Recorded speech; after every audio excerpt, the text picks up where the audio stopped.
I mean, the academics here, as you all know, are incredibly rigorous, but what I really appreciated was all of the other opportunities and I'll just share that, I mean, sports was a big one, obviously, because we played all the time. You could play any sport you wanted to in the intramural system. They had the student agencies, which was an opportunity to do something different, and the eating clubs. I mean, both of us were members of Cap and Gown, so I think having an incredible social network here at school and meeting so many different folks from different places was unique. For me personally, college is more about figuring out who you are and not who you want to become or who you want to be, and savor the freedom of being in college, because there's plenty of time after college to sort of figure out what you want to do.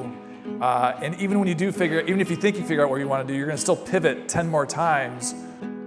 Bob was our coach, and Bob was one of the most amazing people in the world, and he made such a difference in my life and all of our teammates' life. And we knew Bob, and I'm speaking for both of us, but we both knew Bob because we played squash growing up and would see him at tournaments, and he was great in introducing me to Princeton and actually offering this slim chance that I might be able to attend a place like Princeton, and I was really lucky. He just seemed like he had as much fun driving us in the van as he did, running drills in the court. And to me, he was always, it sounds a little cheesy, but to me, he was always sort of the original Ted Lasso, who's a character that I now is in my world. But they have that same mustache, the same sort of, same very hopeful, optimistic outlook in the world, sees the best in people.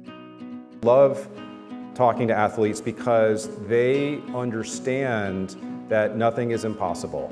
They come into the company understanding that doesn't matter how tough that challenge seems, we'll get through it because we've done it on the field before.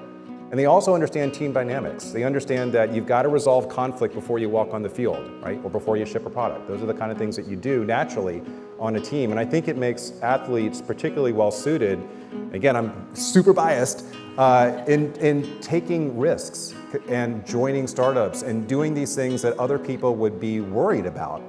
Athletes know what it's like to fail. They can deal with failure. They do it day in and day out, and they use it as a learning tool.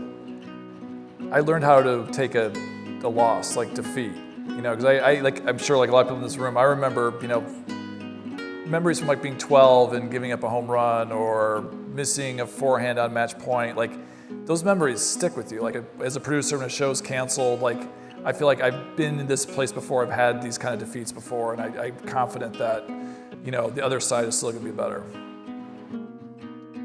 I think athletes actually deal with pressure well, probably better than most other folks that you meet in the workplace.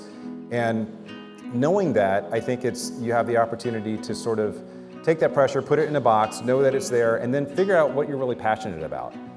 It's as simple as feeling like work days go by quickly, you're feeling satisfied, with what you're doing. You're not as distracted by other jobs or other things that people are doing because you're so focused and like for me, I finally had a sense of purpose. I mean, it took me till I was 30, but once I had that going, then everything else just sort of seemed like noise. Like and your work bleeds into the weekends, you don't even notice it. Like it all just sort of becomes obsession is too strong of a word, but it kind of is just, it's just like an intense focus, and you kind of just know it.